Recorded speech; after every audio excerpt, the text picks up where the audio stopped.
Making के ऊपर बात कर लेते हैं 2 मिनट। जिन लोगों को भी करंट अफेयर्स का नोट्स मेकिंग करना है, पहले एक बात मन में ठान लीजिए कि डेली होगा, ये डेली होगा। और आपको क्या करना है, 4 फोल्डर खरीद लीजिए तुरंत बाजार से जाकर, मतलब अभी नहीं, बाद में। 4 फोल्डर, पेपर 1, पेपर 2, पेपर 3 और पेपर 4।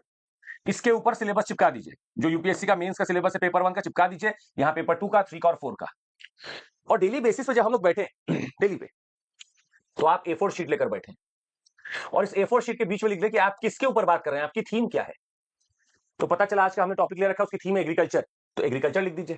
अब आप जब आर्टिकल पढ़ेंगे तो आपको कुछ फैक्ट्स मिलेंगे, कुछ आपको कीवर्ड्स मिलेंगे और कुछ आपका एनालिसिस होगा अपने शब्दों में। खत्म बात। मुझे यही 3 पे वर्क करना है, फैक्ट, कीवर्ड, एनालिसिस और कुछ डायग्राम बना लूंगा। मैं इस थीम को उठाऊंगा और पेपर 3 में जाकर रख दूंगा, क्योंकि एग्रीकल्चर का थीम था।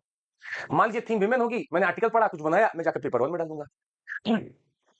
अब नेक्स्ट टाइम में जब भी आर्टिकल आएगा विमेन के ऊपर, एग्रीकल्चर के ऊपर, इंडिया यूएस के ऊपर, मैं वापस से सेम फोल्डर खोलूंगा, उस पेज को निकालूंगा और उसके ऊपर फिर से नया लिखना चालू कर दूंगा। अगर पुरानी चीजें हैं तो रिपीट हो गई, नई चीजें तो हमें लिख लूंगा। और जब आप ये डेली बेसिस पे करेंगे सर, तो अगले 5-6 महीनों में आपके पास पावर होगा करंट अफेयर्स का, आपके पास पूरा का पूरा कच्चा चिट्ठा तैयार होगा कि करंट अफेयर्स आखिर क्या है। और ये सिर्फ करंट अफेयर्स नहीं है, इसमें करंट अफेयर्स के साथ साथ हम लोग स्टैटिक भी तो लिखते ही हैं। भाई जजमेंट होगा, जजमेंट लिखेंगे, टेक्नोलॉजी होगी, टेक्नोलॉजी लिखेंगे, सेबी के बारे में कल आपको बताया, सेबी के बारे में लिखेंगे। तो मैं स्टैटिक भी यहां पर एंट्री करता जा रहा हूं, तो मेरा एक पूरा बंडल ऑफ नोट्स एक जगह बनकर तैयार है।